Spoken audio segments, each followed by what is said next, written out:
I'm joined now by Matt Schuler with the U.S. Army Corps of Engineers. We're standing in the upper storage basin of the Hill Creek Detention Basin. Matt's going to share with us just a little bit of how the process works when a city like Louisville recognizes they have a water problem. And so we approach the federal government and say, hey guys, help us out. This is one of the primary missions of the Corps of Engineers, and that's to help communities out that do have what we call out-of-bank flooding problems. And basically, as was mentioned before, MSD did approach the Corps of Engineers and mentioned that there were flooding problems throughout the Beargrass Creek Basin. So with that, we then put it into our budget process, and we did receive federal funds, and we do what we call an initial study to see if there is a potential project here. It has to be economically justified, and there has to be a partner willing to cost share this particular project. That all happened, and we then go into what is called more of a detailed feasibility study, where we actually go into an evaluation of the flooding problems that are in the basin. We look at it from a damage standpoint, we look at it from economic standpoint, and basically that's when we formulate the project. We go through and look at different alternatives. It could be a detention basin as we're standing here. It can involve modifying the channel. So we look at just different alternatives and eventually formulate what is the project. And in the midst of all of this, when you're looking at water flows and creeks and where it's coming out of the banks and which homes are flooding and trying to figure out where's the best place to put the footprint for one of these, at some point, obviously, the public has to be involved. When do you set that up so that the public has an opportunity to participate? Well, we generally like to do that right up at the beginning. We'll go ahead and we'll get some preliminary information together so that when we go out and the public has questions, we have some of that information already together. But we generally like to hold a public meeting early on to get some information from the public. They're the ones that are actually affected. They have some of that information, which is good for us to use. So we like to hold a public meeting early on. We then take that information, we gather our engineering information, and we go back and we basically start forming what we call the plan, the project. Before we finalize everything, we like to hold another set of public meetings to let the people know, here are the alternatives that we're considering. Here's what the project would look like. And we'd like to, get their input again on the type of alternatives that we have and go from there. So then at that point, we then go back and basically try to finalize the project, get it near the end. We'll hold another public meeting, gather some more input, and then go from there and finalize the project.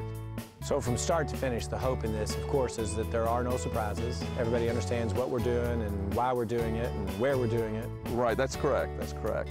So as you put these in and you're concerned again about neighbors, one of the things I know that there was a lot of talk for this particular basin especially was landscaping and landscape design. Can you talk a little bit about how you all try to make sure that it actually fits in with what's already there? Yes, again, we try to get some public input along the way, and we've gotten away from using riprap as much as we can within the stream. We try to go to more environmentally friendly type of basins where they're planted in some native grasses or in fescues if they're right in the neighborhood. We try to plant some trees, in when they're with it. We use, even in the channels, we try to use what we call bioengineering, where instead of concrete line channels, we go more with what we call live root systems, where you can actually put them into the sides of the slopes and they'll grow, and it's just more environmentally friendly. So as they fit into these types of neighborhoods, hopefully it fits in well. Thank you. And again, Bill mentioned that the detention basin downstream from here, there's a baseball field down in the basin itself, and as you look at this one, it's almost a park-like setting out behind us. And this is one of the things that the folks in this neighborhood were most concerned about when the project started. They could look out their back windows into what was almost a meadow at the time, and there was some fear that they would lose some of that. And I think it's great to be able to stand here today and take a look around and see we've captured some of that. There's still some work to be done, but the environmental approach and the landscaping is something that the folks are happy to hear that it's as important to you as it is to them. As we close, I'd like to offer a special thanks to the residents whose homes back up to these basins. The basins are in many cases in their backyards, and they don't see as much the benefit of the basins as the people upstream. And so the people upstream really appreciate this. The council really appreciates it. I also want to say thanks to Bud Chardon, to Bill Chamberlain, and to Matt Schuler for coming out this afternoon and sharing with us so much information about how these basins function. If you have any other questions or concerns about basins, please feel free to call my office, 574-1111. Thanks for joining us. Goodbye. Louisville's award-winning centralized city information center, MetroCall, answered the service's 3 millionth call in December. Mayor Abramson was on hand to congratulate the call center's employees.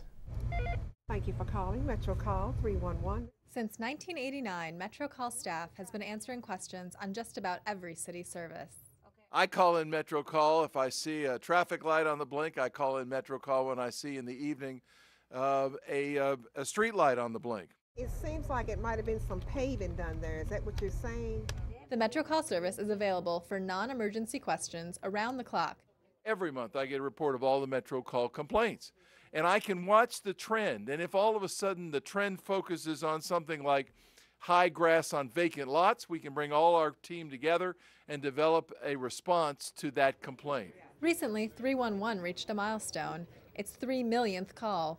This is Jackie. How may I help you, please? Jacqueline's been working as a MetroCall service representative for about 4 months. They don't know where to go and who to turn to. And a lot of times just the thought of saying good morning, is there anything else I can help you with, things of that nature, and to let them know that they will receive a tracking number. Sometimes they feel that once they call us, that's it, but they can always call back and check on the status. As a lifetime Louisvillian, she says she's learned a lot about the city services herself since starting this job and enjoys passing that information along to the callers. May I have a phone number just in case they may need to call if they can't find it? Thank you, ma'am. Bye-bye. Thanks for joining us for this Metro Edition. Continue to watch the national award-winning Metro TV to stay connected to your city, your life, and your Louisville. Until next time, I'm Matt Schuster. Make it a great day.